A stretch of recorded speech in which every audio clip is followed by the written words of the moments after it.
ሰላም ጤና ይስጥልን የተወደዳችሁ ተመልካቾቻችን ከከፋ ቴሌቪዥን ለሳቱ ያዘጋጀናችሁን ዜናዎች ይዘን ቀርበናል። ከዜናዎቹ ጋር ብሩክታይት ብርሃን ነኝ። አብራችሁን ቆዩ።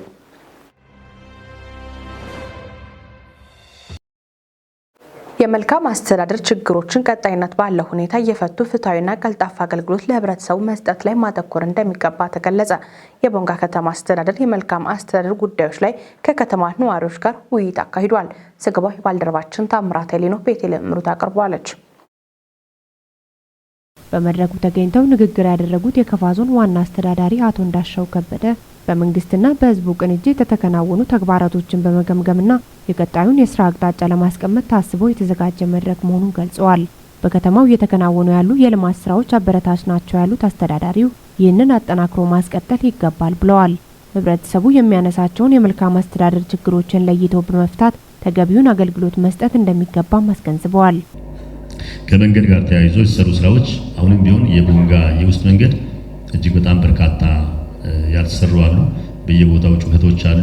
እነዚህን ግን በጋራ ድርሻችንን ወስደን መስራት የሚችልበት ሁኔታ ሊኖር ይገባል ማለት ነው። የተለመደ ነው። ሰው ገንዘብ ያወጣል፣ ሰው በጉልበት ድጋፍ ያደርጋል። ከተማ አስተዳደሩ ማሽን የተለያዩ ነገሮችን አቅርቦ በጋራ ተጋግዞ መንገዱ መስተራት የሚችልበት ሁኔታ እንዲኖር ማለት ነው። መንገዶች ሲሰሩ ደግሞ የይስሙላ መንገድ ሳይሆን ዘላቂነት ያለው ሊሆን የሚችልበት ሁኔታ እንዲኖርም በጋራ ማሰብ ያስፈልጋል ማለት ነው። እንግዲህ ከተማ ከሆነ ዲዛይን አለ፣ ፕላን አለ። በፕላኑ መሰረት ተግባራዊ መደረግ የሚችልበት ሁኔታ እንዲኖር ማድረግ ያስፈልጋል። አሁን ቦንጋ ላይ ፕላን የመጣስ ሁኔታ እጅግ በጣም ይታያል። ያንን ለማስተካከል አሁን እየተደረጉ ያሉ እርምጃዎች ጥሩ አስተማሪ ናቸው ብለን ወስደናል። ከኮሪደር ጋር የውስጥ መንገዶችን ከማስተካከል አንፃር እርምጃዎችን መውሰድ ሰው ፕላን ላይ ሆኖ ከመንገድ ምን ያህል ርቆ መስራት እንዳለበት አስተማሪዎች ናቸው።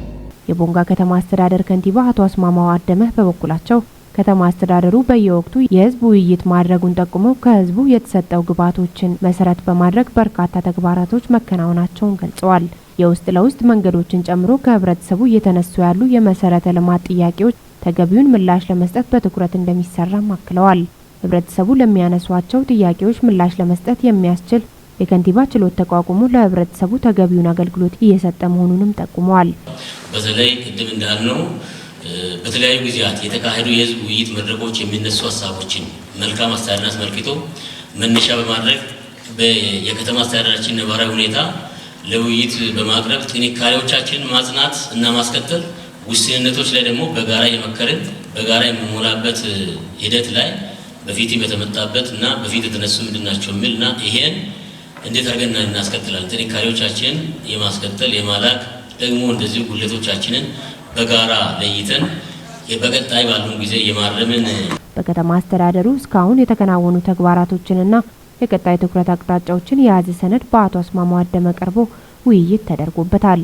ከመድረኩ ተሳታፊዎች ውስጥ ያነጋገርናቸው በሰጡን አስተያየት ከተማዋን ለነዋሪዎች ምቹና ማራኪ ለማድረግ እየተሰሩ ያሉ ስራዎች ተጠናክሮ እንዲቀጥሉ ጠይቀዋል። ከተማ አስተዳደራችን በርካታ መልካም ስራዎችን እየሰራ ነው። ለህዝብ ጥያቄዎች ምላሽ እየሰጠ ነው በአሁኑ ሰዓት እና በከተማ አስተዳደሩ በተለይ በኮሪደር ልማቱ ላይ እየተሰሩ ያሉ ስራዎች በጣም ጥሩ የሚመሰገኑ ህዝብ ሁሉ የተደሰተበት ተግባር ነውና እሱ በጣም ሊመሰገን ይገባል። ሌላ መብራት የሌለበት ቦታ ላይ መብራት ከማድረስ አኳያ የተሰሩ ስራዎች አሉ። ይሄ በጣም እጅግ አበራታች ተግባር ነውና ይሄም ሊመሰገን ይገባል። ጥሩ ነው ስራ ነው ብዬ ነው ያየሁት። ከተማ ላይ ያሉ የልማት እንቅስቃሴዎች እጅግ አበረታች ነው ብዬ ነው የሚያስበው። በእውነት ከድሮ አሁን በጣም እጅግ ለውጥ አለ። የምታይ ነው፣ የሚዳሰስ ነው። ምክንያቱም ይሄ ኮሪደር የሚባለው መልሶ ማልማት የሚባለው አሁን ቦንጋ ላይ ድሮ እኔ ቦንጋ 30-40 ዓመት ቢድሜን እንዳለ ቦንጋ ነው ኖርኩት ማለት ይችላል። ከደርግ መግቢያ ጀምሮ ቦንጋ ጠንቅቄ አውቃለሁ። አንዲት መንገድ ናት የነበረችው፣ አንዲት ሰፈር ናት። ከላይ ማዞራ እስከ ሸታ ማዞራ ናት መንገድ የነበረችው። ለውጥ መንገድ የለም፣ የውስጥ ለውስጥ መንገድ የለም። ጠንቅቄ ቦንጋን አውቃለሁ። አሁን በጓሮም በፊት ለፊትም ያውን ናዳ ቢመታም የተፈጥሮ አደጋ ነው። እሱም ያን ተፈጥሮ አደጋ የመታውን መንገድ መንግስት በድልድይም ፌደራል መንግስት ጋር ሆኖ መንግስት በልዩ ሁኔታ መንገዱን ይቀይራል ብለን እናስባለን። ለውጥ አለ፣ ግን ችግሮች ደግሞ ያን ያክል ደግሞ ችግሮችም አሉ። የውስጥ መንገድ ፍጥነት የለም። የኮሬት አቅርቦት፣ የውስጥ ለውስጥ ቀደዳ ቅድም ከመግቢያ አቶ አስማማ እንዳሉት እንዳለ በጣም አበረታች ስራ እየተሰራ ነው። ግን ፍጥነት በጣም ያሻል። ፍጥነት ደግሞ ከበጀት እጥረትም ካለው ከአየር መዛባትም እኛ ሀገር እንግዲህ 11 ወር ሙሉ ዝናብ ስለሚዘንብ የተሽከርካሪዎች በጭቃ መግባት የአየር ችግርም አለ። ያንን ተንተርሶ ያለው ችግሮች ሁሉ ህዝብ ደግሞ ከመንግስት ጎን፣ መንግስት ብቻውን ነው ፖለቲካውን እንጂ ወደታች ወርዶ ህዝብ ነው መንግስት። ህዝብና መንግስት አንድ ከሆነ ደግሞ የማይመጣበት ለውጥ የለም። ከውይይቱ ተሳታፊዎች ሰፊ ጥያቄዎችና አስተያየቶች የተነሱ ሲሆን በመድረክ መሪዎችም ምላሽና ማብራሪያ ተሰጥቶበታል። በመጨረሻም በቀጣይ በሚከናወኑ ተግባራቶች ላይ የስራ አቅጣጫዎችን በማስቀመጥ ውይይቱ ተጠናቋል። በበጋ መስኖ ስንዴ ልማት የተሻለ ውጤት ለማምጣት የዘርፉ አመራርና ባለሙያዎች በቁርጠኝነት መስራት እንዳለባቸው ተገለጸ። የአውራዳ ከተማ አስተዳደር ግብርና ኢንተርፕራይዝና ትራንስፖርት ክላስተር የ2017 በጀት ዓመት የግብርና ዩኒት አፈጻጸም ግምገማና የ2018 የበጋ መስኖ ስንዴ እቅድ ውይይት አካሂዷል። ዘገባው የአውራዳ ከተማ አስተዳደር መንግስት ኮሚኒኬሽን ነው፣ እንደሚከተለው ይቀርባል። በመድረኩ የተገኙት የአውራዳ ከተማ አስተዳደር ከንቲባ አቶ ታረቀኝ ኃይሌ እንደተናገሩት የግብርና ስራን ማጠናከር በሚቀጥለው ምርት ዘመን የተሻለ ውጤት ለማስመዝገብ የከተማ አመራር፣ ቀጠና አመራርና የተቋማት ኃላፊዎች በልዩ ትኩረት መስራት እንዳለባቸው አንስተዋል። ምርትና ምርታማነትን ለመጨመር ሁሉም ባለድርሻ አካላት የበኩላቸውን ድርሻ መወጣት እንዳለባቸውና ለተሻለ ስኬት በመስራት ፍላጎትና አቅርቦት ልዩነቶችን በማጥበብ እየተባባሰ የመጣውን የምግብ ነክ የዋጋ ንረትን ለመቀነስ የግብርና ምርት አስተዋጽኦ እንዳለ በመገንዘብ መስራት ይጠበቅብናል ብለዋል። በበጋ መስኖ ስንዴ ልማት የተሻለ ውጤት ለማምጣት የሴክተሩ አመራርና ባለሙያዎች በቁርጠኝነት መስራትና አርሶ አደሩን መደገፍ እንዳለባቸው አሳስበዋል። የተለያዩ የውሃ አማራጮችን በመጠቀም እንደ ከተማ የተያዘውን የበጋ መስኖ ስንዴ ልማትን ውጤታማ ለማድረግ መትጋት እንደሚገባ አንስተዋል። የአውራዳ ከተማ አስተዳደር ብልጽግና ፓርቲ ቅርንጫፍ ጽህፈት ቤት የኢንስፔክሽንና ስነ ምግባር ኮሚሽን ምክትል ኃላፊና የግብርና ኢንተርፕራይዝና ትራንስፖርት ክላስተር ተወካይ አቶ ፋሲካ ክፍሌ የዘንድሮ የበጋ መስኖ ስንዴ ንቅናቄ ስራዎች ከዚህ ቀደም ከተለመደው አሰራር በመውጣት በተደራጀና በተቀናጀ መልኩ በመስራት የተሻለ ውጤት ማስመዝገብ እንደሚጠበቅ ገልጸዋል። የከተማ አስተዳደር ግብርና ኢንተርፕራይዝና ትራንስፖርት ክላስተር የግብርና ባለሙያ አቶ በላቸው ወልደ ጊዮርጊስ ለንቅናቄ መድረክ የተዘጋጀውን ሰነድ በዝርዝር አቅርበዋል። በቢጣ ወረዳ ግብርና አካባቢ ጥበቃና ህብረት ስራ ልማት ጽህፈት ቤት የምግብ ስርዓት ማጠናከሪያ ፕሮግራም የ2017 ዓ.ም አፈጻጸም ተገመገመ። በወረዳ በሚገኙ የተለያዩ ፕሮጀክቶች የሚመጡ በጀቶችን ለታለመለት ዓላማ በማዋል ህብረተሰቡን ተጠቃሚ ማድረግ እንደሚገባ ተገልጿል። ዘገባው የወረዳ መንግስት ኮሚኒኬሽን ቤቴሌ እምሩት አቅርባለች። ፕሮግራሙ ለአርሶ አደሩ ቴክኖሎጂዎችን በማስተዋወቅ በርካታ ስራዎች ማከናወኑ የተገለጸ ሲሆን በግንባታው ዘርፍ ፕሮጀክቶችን በተያያዘላቸው ወቅትና ጥራት በማጠናቀቅ የተሻለ አፈጻጸም ስለመመዝገቡ ተገልጿል። የመስኖ ማስፋፊያ ስራዎች በፕሮግራሙ በተሻለ ደረጃ መከናወኑ የተመላከተ ቢሆንም መስኖ ተቋማቱን ወደ ስራ በማስገባት ምርትና ምርታማነትን ለማረጋገጥ የተደረገው ጥረት ዝቅተኛ መሆኑ ተጠቅሷል። ከግንባታ ፕሮጀክቶች አንዱ የሆነው የአትክልትና ፍራፍሬ ግብይት ማዕከል ግንባታ በወቅቱ ቢጠናቀቅም የሚመለከተው ተቋም ማዕከሉን በታለመለት አኳኋን ወደ ስራ ከማስገባት አንጻር አለመሰራቱ የተጠቀሰ ሲሆን ይኸውም በፍጥነት ወደ ስራ እንዲገባ አቅጣጫ ተቀምጧል። በፕሮግራሙ የሚከናወኑ ተግባራት መደበኛ ስራዎችን እንደሚደግፉ በመገንዘብ ትኩረት ከመስጠት ይልቅ የፕሮግራሙ ግዴታ አድርጎ ብቻ በመመልከት ችላ የማለት አዝማሚያዎች በባለሙያዎች በኩል እንደሚስተዋሉ ተጠቅሷል። ፕሮግራሙ የተለያዩ ግንባታዎችን ለመገንባት ሲያቅድ በቅድሚያ ከሚመለከታቸው ጋር በቅንጅት የዳሰሳ ጥናትና የግንዛቤ ማስጨበጫ ስራዎችን ማከናወን እንደሚገባ ነው የተመላከተው። የሰርቶ ማሳያ ተግባራት በአግባቡ ተተግብረው ህብረተሰቡን በሚያስተምር መልኩ ሊሆን እንደሚገባ በመጠቆም የሚከናወኑ ተግባራት ጾታን ያማከለና አካባቢው ላይ ተጽዕኖ በማያደርስ መልኩ ሊሆን ይገባል ተብሏል። እያንዳንዱ የፕሮግራሙ እንቅስቃሴዎች ውጤትን መሰረት ያደረጉ መሆን እንዳለባቸውም ተገልጿል። የመስኖ ካናሎችን በማጽዳትና ዝግጁ በማድረግ እንዲሁም በአካባቢው ያለውን የማሳ ልየታ ስራ በማከናወን አርሶ አደሩን ወደ ስራ ማስገባት እንደሚገባ አቅጣጫ ተቀምጧል። መድረኩን የስትሪንግ ኮሚቴው ሰብሳቢ የወረዳ ዋና አስተዳዳሪ አቶ ዳግማዊ ማሞና የግብርና አካባቢ ጥበቃና ህብረት ስራ ልማት ጽህፈት ቤት ኃላፊ አቶ አብዱ ኡስማን መርተው የፕሮግራሙ ስትሪንግና ቴክኒክ ኮሚቴ አባላት በውይይቱ ተሳትፈዋል።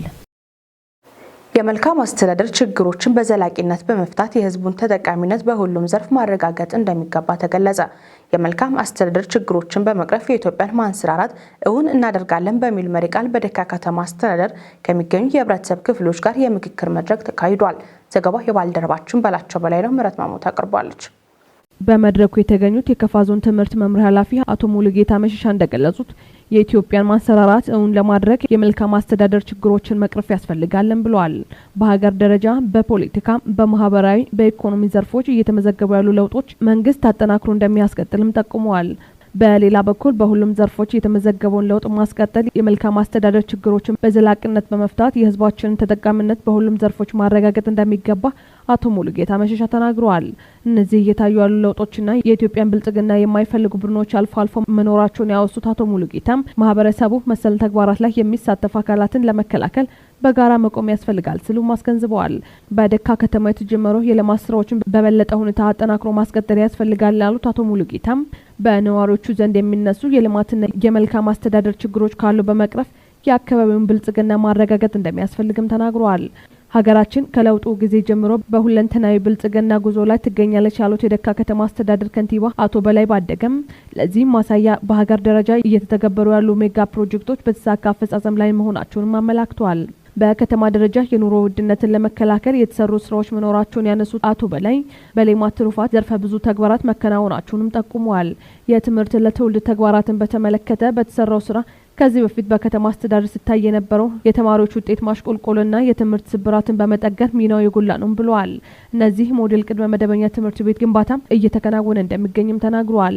በወጣቶች አደረጃጀት የተከናወኑ ተግባራትን በተመለከተም በከተማው በተለያዩ የስራ ዘርፎች ለወጣቶች ስራ እድል ተፈጥሮላቸው ወደ ስራ መግባታቸውን ያነሱት ከንቲባው በዚህም ወጣቶች ተጠቃሚ የሆኑ መምጣታቸውንም ተናግረዋል።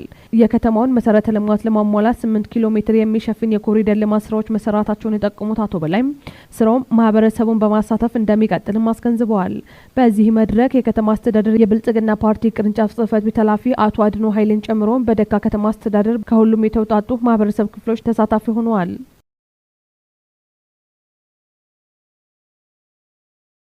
በተያያዘ ዜና በፌዴራል መንግስት የሚገነባ የዲዲ ማሻ መንገድ ብልሽት በመንገዱ ተጠቃሚዎች ላይ ያደረሰ ያለውን ጫና ማቃለልን ታሳቢ ባደረገ መልኩ በከፍተኛ ፍጥነት እየተሰራ ባለመሆኑ ለከፍተኛ ችግር መጋለጣቸውን በካፋ ዞን የደካ ከተማ ነዋሪዎች ጠየቁ። የመልካም አስተዳደር ችግሮችን በመቅረፍ የኢትዮጵያን ማንሰራራት እውን እናደርጋለን በሚል መሪ ቃል በደካ ከተማ አስተዳደር ከሚገኙ የህብረተሰብ ክፍሎች ጋር ምክክር ተደርጓል። ዘገባውን ከስፍራ ያደረሰን ባልደረባችን በላቸው በላይ ነው። ክፍለ ዓለም አቅርቧል። በምክክር መድረኩ ከተሳተፉ ነዋሪዎች ከተነሱ ጥያቄዎች መካከል ቀዳሚው አካባቢውን አቋርጦ የሚያልፈው የዲሪ ማሻ መንገድ ጉዳይ ሲሆን መንገዱ በከፍተኛ ሁኔታ በመበላሸቱና መንገዱን በአስፓልት ለመቀየር የተጀመረው እንቅስቃሴ ለጊዜያዊ ችግሮች አፋጣኝ መፍትሄ እየሰጠ ባለመሆኑ ከፍተኛ ችግር ውስጥ መውደቃቸውን ነዋሪዎቹ ተናግረዋል። ለዚህ ዓመታትን ለተሻገረው ችግር ፈጣን ምላሽ እንዲሰጣቸው ጠይቀዋል። መንግስት በሀገር ደረጃ ከታወቀባቸው ስራዎች አንዱ ፕሮጀክቶችን በጥራትና በፍጥነት የማጠናቀቅ ልምድ መሆኑን ያነሱት ነዋሪዎቹ ይህንን የስራ ባህል በዚህ የመንገድ ፕሮጀክት ላይ እንዲደግምም አሳስበዋል። ሌላኛው በህዝባዊ ምክክር መድረኩ የተነሳው ጥያቄ በወረዳው ሆስፒታል ያለመኖሩ ጉዳይ ሲሆን በመንገድ ብልሽቱና ወረዳው ከዞኑ ማዕከል ካለው ርቀት የተነሳ ህሙማንን በፍጥነት ወደ ሕክምና ማዕከላት ማድረስ ባለመቻሉ ሞትና ስቃይ እየገጠማቸው መሆኑን ተናግረዋል። በወረዳው ማዕከል ሆስፒታል ቢከፈት አጎራባች ወረዳዎችንም ጭምር የሚጠቅም በመሆኑ የሆስፒታል ግንባታው እንዲፈቀድላቸው ጠይቀዋል። በከተማው የተጀመሩ የኮሪደር ልማት ስራዎች፣ የአደባባይ ግንባታዎች፣ የመንገድ ዳር መብራቶችና የተለያዩ የመሰረተ ልማት ስራዎች እንዲሁም በትምህርት ዘርፍ እየተመዘገቡ ያሉ ለውጦች ተጠናክረው መቀጠል እንዳለባቸውም ገልጸዋል። በከተማው በአመራሩና በነዋሪዎች ጥምረት እየተሰሩ ያሉ ስራዎች ቀጣይነት እንዲኖራቸው ከወረዳ ከፍ ባለ እርከን የሚገኙ የመንግስት አካላት እንዲደግፉ ጠይቀዋል። በሌማት ትሩፋት በከተማው የተሰሩ ስራዎች የኑሮ ውድነትን በመከላከል ረገድ ሚናቸው እየጎላ መምጣቱን ያነሱት ነዋሪዎቹ ይህንን አጠናክሮ ማስቀጠል እንደሚገባም ተናግረዋል። በሌላ በኩል በከተማው የተጀመረው የከንቲባ ችሎት የማህበረሰቡን የመልካም አስተዳደር ችግር በመፍታት ረገድ ሚናው ከፍተኛ የሆነ መምጣቱን ገልጸው ይህም ተጠናክሮ እንዲቀጥል ጠይቀዋል። የኢትዮጵያ ማንሰራራት እውን እንዲሆን የባህር በር ጉዳይ ቁልፍ ጉዳይ መሆኑን ያነሱት ነዋሪዎቹ መንግስት የዲፕሎማሲ ስራዎችን በማጠናከር ሀገራዊ ጥያቄያችን ተገቢውን ምላሽ እስኪያገኝ እንዲሰራም አሳስበዋል። ይህ እውን እንዲሆን በአስፈላጊው ነገር ሁሉ ከመንግስት ጎን መሆናቸውንም አረጋግጠዋል። የደካ ከተማ አስተዳደር ከንቲባ አቶ በላይ ባደገ የከተማ አስተዳደሩን ለተመለከቱ ጉዳዮች በሰጡት ምላሽ የተጀመረውን የከተማ ልማት ስራዎችን አስተዳደራቸው አጠናክሮ እንደሚቀጥል አረጋግጠዋል። የደካ ከተማ ሰፊ የህዝብ ብዛት ያላት በመሆኗ ነዋሪዎች ተገቢውን ማህበራዊና አስተዳደራዊ አገልግሎት በተቀላጠፈ መንገድ እንዲያገኙ የከተማ አስተዳደሩ ትኩረት በማድረግ እንደሚሰራም ተናግረዋል። በከተማው የተጀማመሩ የልማት ስራዎች እንዲሳለጡ ነዋሪዎችም የተለመደውን ድጋፍ ማጠናከር እንዳለባቸው አቶ በላይ አሳስበዋል። በተለይ የከተማውን ገቢ በማሳደግ የመሰረተ ልማት አውታሮችን መዘርጋት እንዲቻል ግብርን በአግባቡ መክፈል እንዳለባቸውም በመጠቆም መድረኩን የመሩት የከፋ ዞን ትምህርት መምሪያ ኃላፊ አቶ ሙሉጌታ መሸሻ በማጠቃለያ ምላሻቸው በከተማው የሚገኙ የነዋሪዎች የልማት ጥያቄዎች ደረጃ በደረጃ እንዲመለሱ የከተማ አስተዳደሩ አቅም በፈቀደ መጠን እያከናወነ ያላቸው ተግባራት የሚደነቁ መሆናቸውን ጠቁመዋል። እንዲህ አይነቱ ተግባር ቀጣይነት እንዲኖረው አንድነትና ቅንጅት ያስፈልጋል ያሉት አቶ ሙሉጌታ ከከተማ አስተዳደሩ በላይ የሆኑ መሰረታዊ ጥያቄዎች ደረጃ በደረጃ ይፈታሉ ብለዋል። ከመንገድ ጋር አያይዘው ነዋሪዎች ያነሱት ጥያቄ ተገቢ መሆኑን ያወሱት አቶ ሙሉጌታ የመንገዱ ብልሽት ከአካባቢው ወደ ማዕከላዊ ገበያ የሚቀርቡ ምርቶች በተገቢው እንዳይቀርቡ በማድረግ የአካባቢዎቹን እድገት እየጎዳ በመሆኑም በዞኑ አስተዳደርና በክልሉ መንግስት ትኩረት ተደርጎበታል ብለዋል። ከሆስፒታል ጋር ተያይዞ ለተነሳው ጥያቄ በደካ ጤና ጣቢያ ውስጥ የዞኑ አስተዳደርና የከተማ አስተዳደሩ በቅንጅት የማስፋፋያ ስራ እየሰሩ መሆናቸውን ያነሱት አቶ ሙሉጌታ ከመብራትና ከኔትወርክ ጋር ተያይዞ ያለውን ችግር ጉዳዩ ከሚመለከታቸው አካላት ጋር በመሆን ችግሩን የማቃለል ስራ እንደሚሰራም ተናግረዋል። ትምህርት የአንድ ሀገር እድገት መሰረት በመሆኑ የከተማ አስተዳደሩ ለዘርፉ የሰጠውን ትኩረት ማጠናከር እንዳለበትም አስገንዝበዋል። በአጠቃላይ መንግስት የጀመራቸው የልማት ስራዎች የኢትዮጵያን ብልጽግናን ለማረጋገጥ ሚናቸው የጎላ በመሆኑ ነዋሪዎች ከመንግስት ጎን በመሆን በጋራ መስራት እንዳለባቸው አሳስበዋል። መንግስት ወደ ህዝቡ በመቅረብ እየታዩ ያሉ ችግሮችን በየደረጃው ይፈታ ይገኛል ሲሉ የካፋ ዞን ብልጽግና ፓርቲ ቅርንጫፍ ጽህፈት ቤት ኃላፊ አቶ አጥናፉ ኃይሌ ተናገሩ። የካፋ ዞን የሺሽንዳ ከተማ አስተዳደር የመልካም አስተዳደር ችግሮችን በመቅረፍ የኢትዮጵያ ህልም እውን እናደርጋለን በሚል መሪ ቃል ውይይት አካሂዷል። ዘገባው የባልደረባችን አንተነህ ፍቃዱ ነው ያቀርበዋል። በመድረኩ የተገኙ የካፋ ዞን ብልጽግና ፓርቲ ቅርንጫፍ ጽህፈት ቤት ኃላፊ አቶ አጥናፉ ኃይሌ ከዚህ ቀደም ብልጽግና ፓርቲ ከመመስረቱ በፊት ከህዝቡ የሚነሱ ጥያቄዎች በአግባቡ ባለመመለሳቸው ምክንያት የመልካም አስተዳደር ችግር እየሆነ መቆየቱን ተናግረው ከለውጡ ወዲህ መንግስት ወደ ህዝቡ በመቅረብ እየታዩ ያሉ ችግሮችን በየደረጃ እየፈታ ይገኛል ብለዋል። አቶ አጥናፉ አክለው ከተማው በልማት ስራዎች ግንባር ቀደም መሆኑን ተናግረው ከመንግስት ባለፈ በአካባቢ ባለሀብቶች የሚሰሩ የልማት ስራዎች ለሌሎች አርአያ መሆን የሚችሉ ናቸው ብለዋል። የሺሽንዳ ከተማ አስተዳደር ከንቲባ አቶ ሀብታሙ ገብረየሱስ በበኩላቸው ከተማው ከተመሰረተ ጀምሮ የመልካም አስተዳደር ችግሮችን በመፍታት በርካታ ስራዎችን እየሰራ መምጣቱን ተናግረዋል። በመድረኩ ላይ የመወያያ ሰነድ ያቀረቡት ሰነዱ የመልካም አስተዳደር ችግሮች እና በከተማ አስተዳደሩ የተሰራ ስራዎችን በዝርዝር ቀርበው ውይይት ተደርገዋል። ህዝቡ የልማት አርበኛ ነው ያሉት አስተያየት ሰጪዎቹ ህዝቡ ከመንግስት ጎን መሆኑን ተናግረው በቀጣይ ለሚሰሩ የልማት ስራዎች የነቃ ተሳትፎ እንደሚያደርጉም አንስተዋል። የውይይት ተሳታፊዎች በሰጡት አስተያየት ለብዙ አመታት ሲቀርቡ የነበሩ በርካታ ጥያቄዎች በለውጡ መንግስት መልስ ማግኘታቸውን አንስተዋል። ብልጽግና ፓርቲ እንደ ሀገርም ሆነ እንደ አካባቢ የሚሰሩ ስራዎች ላይ ለውጥ መኖሩን የሚያሳዩ በመሆናቸው መንግስት ሊመሰገን ይገባል ብለዋል። በከተማ ውስጥ አሁን ላይ እየታየ ያለው ለውጥ በርካታ ቢሆንም አንዳንድ መስተካከል ያለባቸውን በመውሰድ መንግስት እንዲያስተካክልም ጠይቀዋል። የሺሽንዳ ከተማ አስተዳደር ከንቲባ አቶ ሀብታሙ ገብረየሱስ ከማህበረሰቡ የተነሱ ሀሳቦች ገንቢና ወሳኝ በመሆናቸው ወስደው ስራ ላይ የሚያውሉ መሆናቸውን ተናግረዋል። አቶ ሀብታሙ አክለው ማህበረሰቡን ተጠቃሚ ለማድረግ በርካታ የልማት ስራዎች ህብረተሰቡን በማስተባበር ተሰርተዋል ነው ያሉት። ወጣቶችን ተጠቃሚ ከማድረግ እና የስራ እድል ከመፍጠር አንጻር በማደራጀት ወደ ስራ የማስገባት ስራ የተሰራ መሆኑን ገልጸው መንግስት ከማህበረሰቡ ጋር በመተባበር ከተማን ከሌሎች ከተሞች ጋር ተወዳዳሪ ለማድረግ በትኩረት የሚሰራ መሆኑን አንስተዋል። የካፋ ዞን ብልጽግና ፓርቲ ቅርንጫፍ ጽህፈት ቤት ኃላፊ አቶ አጥናፉ ኃይሌ በበኩላቸው በከተማ ውስጥ ያለው ማህበረሰብ በሙሉ ለልማት ስራ ትኩረት በማድረግ ሺሽንዳን የግብይት ማዕከል ማድረግ ያስፈልጋል ነው ያሉት። አንድ ቤተሰብ አንድ መንደር ሊኖረው ይገባል ያሉት አቶ አጥናፉ በከተማ ውስጥ ያለው 75 መንደር ምርታማ እንዲሆን መስራት እንደሚያስፈልግም ተናግረዋል። እንዲሁም ትምህርት ለትውልድ የሚለው መሪ ቃል መሰረት በማድረግ የቆዩ እና ያረጁ ትምህርት ቤቶችን ህብረተሰቡን በማስተባበር ማደስ እና መስራት እንደሚያስፈልግ ተናግረው ለዚህም መንግስት አስፈላጊውን ድጋፍ እንደሚያደርግም ጠቁመዋል። አቶ አጥናፉ አያይዘው ከተማው ትልቅ ተስፋ ያለው ከተማ መሆኑን ተናግረው የበለጠ ለውጥ እንዲኖረው ከላይ የሚመጡ ተልዕኮዎችን በአግባቡ መፈጸም ያስፈልጋል ብለዋል። በመድረኩ ከሽሽንዳ ከተማ አስተዳደር የተወጣጡ የማህበረሰብ ክፍሎች፣ የከተማ አስተዳደር የመንግስት ኃላፊዎችና ሌሎች ባለድርሻ አካላት ተገኝተዋል። በህብረተሰቡ ዘንድ ለሚነሱ የመልካም አስተዳደር ችግሮች ወቅቱን የጠበቀ ምላሽ መስጠት በየደረጃው የሚገኝ መዋቅር ግዴታ መሆኑን የካፋ ዞን ረዳት የመንግስት ተጠሪና የፖለቲካና ህዝብ ግንኙነት ዘርፍ ኃላፊ አቶ ታከለ ታምሩ ተናገሩ። ይህንን ያሉት በዋቻ ከተማ በተካሄደው የህዝብ ውይይት መድረክ ነው። ዜናውን ከቦታ ያደረሰን ባልደረባችን ፍጹም ተሸመነ ቤተልሔም እምሩ ታቀርባለች።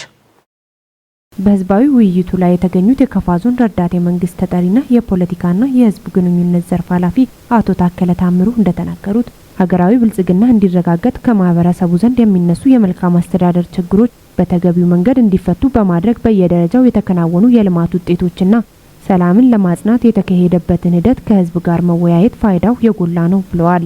በህብረተሰቡ ዘንድ ለሚነሱ የልማት ጥያቄዎች ወቅቱን የጠበቀ ምላሽ መስጠትና የጸና ሰላም ማስፈን እንዲሁም የመንግስት አገልግሎት አሰጣጥ ፍትሃዊነት ላይ መንግስት የማይደራደር በመሆኑ በዘርፉ የታዩ ችግሮችን ከህዝቡ ጋር መምከር አስፈልጓል ብለዋል። በዚህም በመንግስት ተቋማት ውስጥ በተፈለገው ልክ አገልግሎት የማይሰጡ ባለሙያዎችና የስራ ኃላፊዎች መኖራቸው በተለያዩ መድረኮች እየተነሱ ይስተዋላሉ።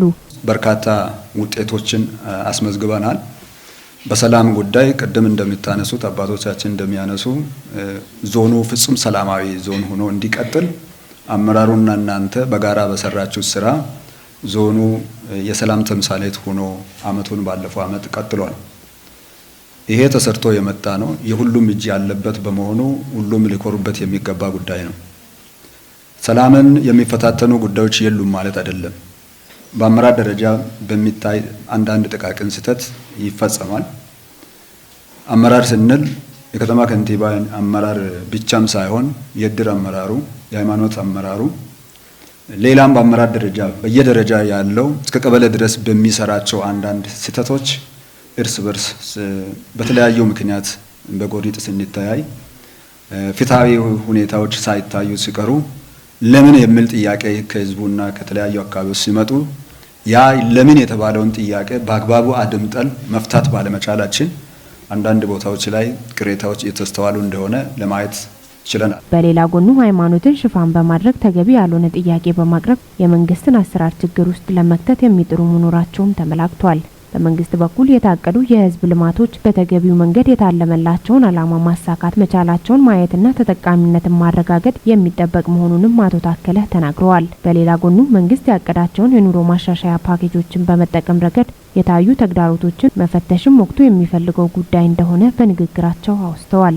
የዋቻ ከተማ ከንቲባ አቶ ሁነኛው ታደሰ በበኩላቸው በከተማው ያለውን የአገልግሎት አሰጣጥና ከህዝብ የሚነሱ የመልካም አስተዳደር ጥያቄዎችን በመለየት ምላሽ ለመስጠት ያለመ መድረክ መሆኑንም ገልጸዋል። አገልግሎት አሰጣጥና ከህዝብ ዘንድ የሚነሱ የመልካም አስተዳደር ጥያቄዎችን በተጨባጭ እውነት ላይ ተመስርቶ በቀጣይ አመት እቅዶችን በማቀድ መሬት ላይ በጋራ ለማውረድ ነው የዚህ ሰነድ መሰረታዊ ዓላማ።